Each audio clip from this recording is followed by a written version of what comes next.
Philadelphia. I have a very special guest in here, undefeated featherweight Brandon Chambers, who on August the 7th returns to Philadelphia to try to keep his undefeated record intact. Brandon, what's happening? What's going on, Mark? What's going on, people of Philly? So you mentioned Philly. You'll be back here on August 7th. Who are you fighting on August 7th? Do we have an opponent yet? And I'm excited. Yes, I believe another featherweight named Donald Stewart. Okay. What do Yeah. you know? What do you know about him? Um, that he gotta go. You got to go. He gotta That's go. it. That's it. You just know that you just know that he's got to get out of there. So, like we said, this is your second trek back to Philadelphia. You fought there in April. Tell Yeah. us about that experience.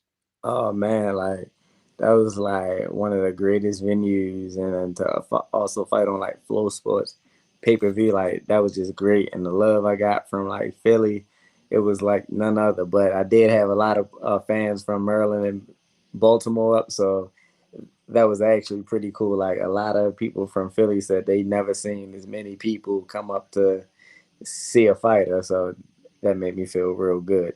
So that's a 2,300 arena. That's the venue you're talking about.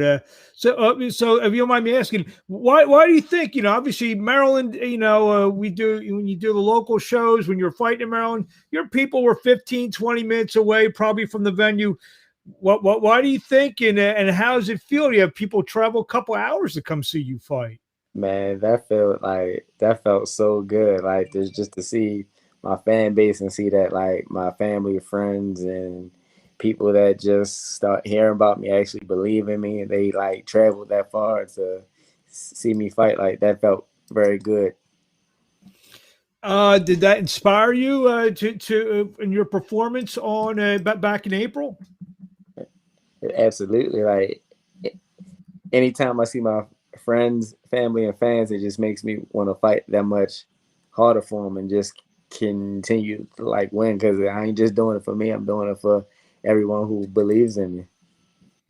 How important was it for you to get a knockout on back in April? It wasn't that important. I was just gonna go in there, box, and use what I had. But to get the knockout, that was just an added bonus, and it just made the crowd hype. So I was Hmm. very excited about it. Yeah, I'm just looking up Donald Stewart now out of St. Charles, Missouri, 2-4, two knockouts. So you really, I mean, you can see he's fought on some, kind of off the beat shows. So you haven't been able to see any film on him. Right.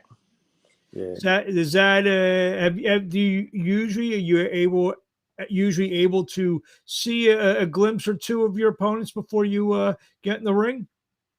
Sometimes I do like to do my homework, but then like I mean, I'm fighting a 4 rounder still, so like kind of think about it being like the amateurs. Like sometimes when like you go to the amateur fights, you never know who you're going. Hmm. So I'm just gonna believe in what I got and just take it from there. Do you prefer? I mean, sometimes I know fighters. Sometimes they don't want to see their opponent because they say they're fighting another person. So whatever they do with another person may not pertain to what they would do with you in the ring. So Yeah, yeah, true. But I still sometimes like to see what the guy he has, because like what he had on one fight, he might not show up to that fight with me. Like he might show up like 10 times better. Like you never know, but it's always good to just catch a quick glimpse at him. I see in the background. Looks like you got a framed. Is that a Daniel Cork framed photo? Oh yes, I can see the little blue thing in the corner. Okay, there you go. So we got the wall of Brandon behind you. absolutely. It's a nice little shrine for yourself, I guess. Yeah, this is. Um, you've had just 5 fights so far in your career. Are you surprised that a not only the success being 4-0-1, but also, like you said, have a real good fan base so far early in your career. Yeah, like it's surreal. Like I'm very surprised because like it kind of wasn't supposed to go this far. I just wanted to fight one professional fight and be done. But like when like I watched film and seeing how good I did that first fight, I said, man, you know what? Let me try another one. Then after that, it just took off because So, I got a knockout. I said, nah, man, I keep going. so is this something you're going to be doing until until maybe the bug gets out of you a little bit? I mean, you see, you're 35 now. You don't look 35, but you're 35 now. You're 35 now. Is this something you can see doing to 40 or even past 40? Uh, Maybe to about 40.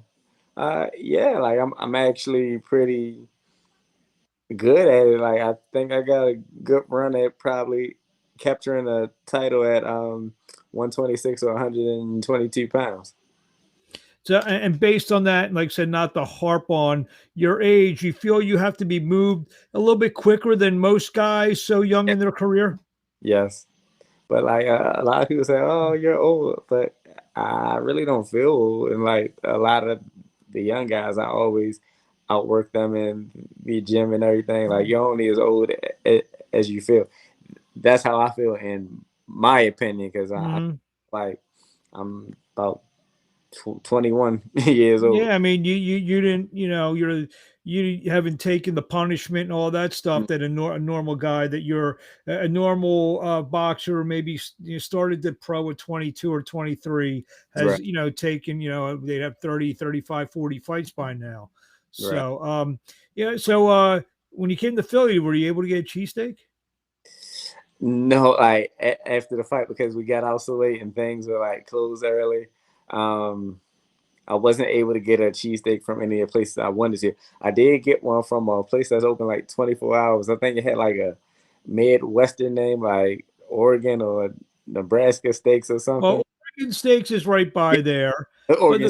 the but the thing is, Pat's and Geno's is 24/7. That those are the two famous ones. That's 24. What's that? I didn't know that. See, it's why. I mean, you've known me a long time now, Yeah. and I'm a Philly guy. So what? Why wouldn't you come to who'd you ask? Jetter, who's from Maryland? No, we tried to go to Max's. Max's was they were closing. I really wanted Jim's because I wanted the Philly taco. Oh, yeah, yeah. I think we talked. Didn't we talk about this before? But Yes, okay, because the Jim's is my neighborhood. right. So yeah. So you won the Philly taco Saturday night. Let's see here. I mean, if you get out of there about 10 o'clock, you should be 10, 11. Well, actually, 10, 11 o'clock, you should be fine with Jim's. I think they're open until about 1 or 2. Yes, like I hope things are open a lot longer now because Well, I was crushed. Like I really wanted a Philly cheesesteak. well, tell Jetter to put you on in the first couple fights so you can get your food. He ain't gonna do that. You got that. You We got that. You got that kind of pull with him. man, we had that discussion. He said no.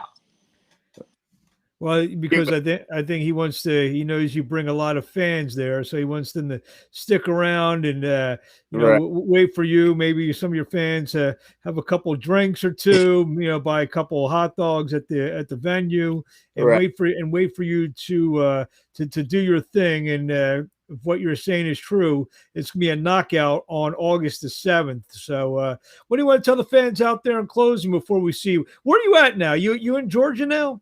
Yes, I'm currently in Georgia. This is home now.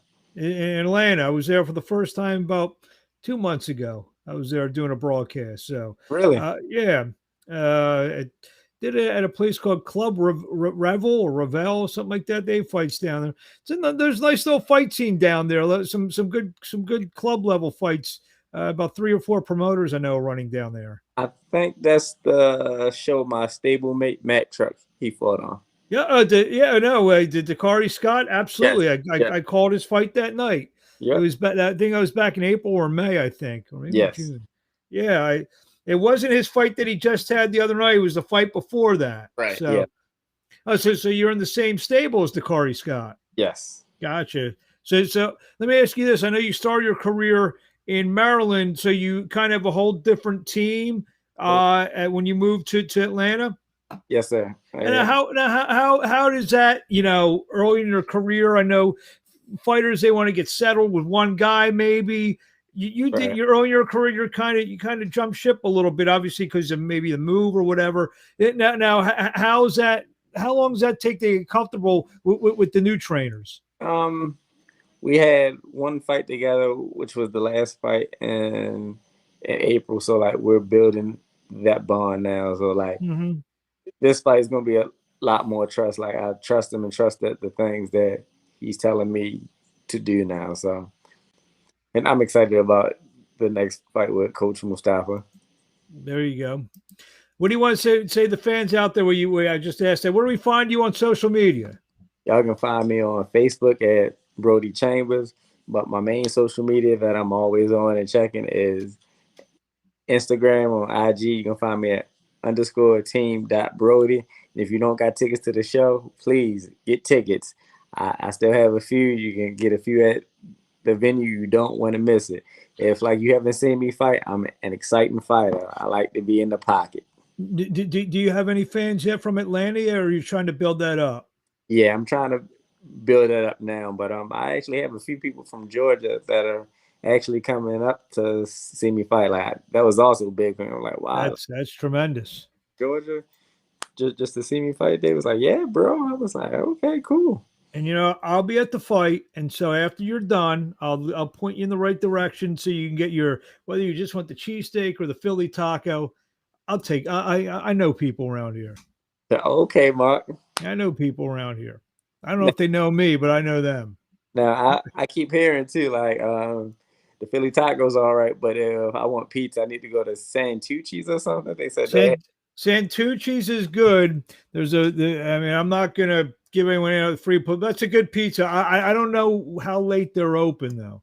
They oh, they have the square tomato pie. That's and they that actually have the cheese under under the sauce. oh Good stuff. It's good stuff. yeah. So like I said, if you're here for a few days after your fight, then I can give you a Philly food tour. Oh yeah, please. So but you're probably flying back the next morning, aren't you? Yeah. There you go. Well, I'll make sure you get that cheesesteak, that Philly taco, or whatever. Just for those out there, the Philly taco is a cheesesteak that's wrapped in a slice of pizza from a place called Lorenzo's, and the slice is absolutely humongous. Many have tried, some have failed, and you don't want to see what happens when they fail. You just don't want to be near them.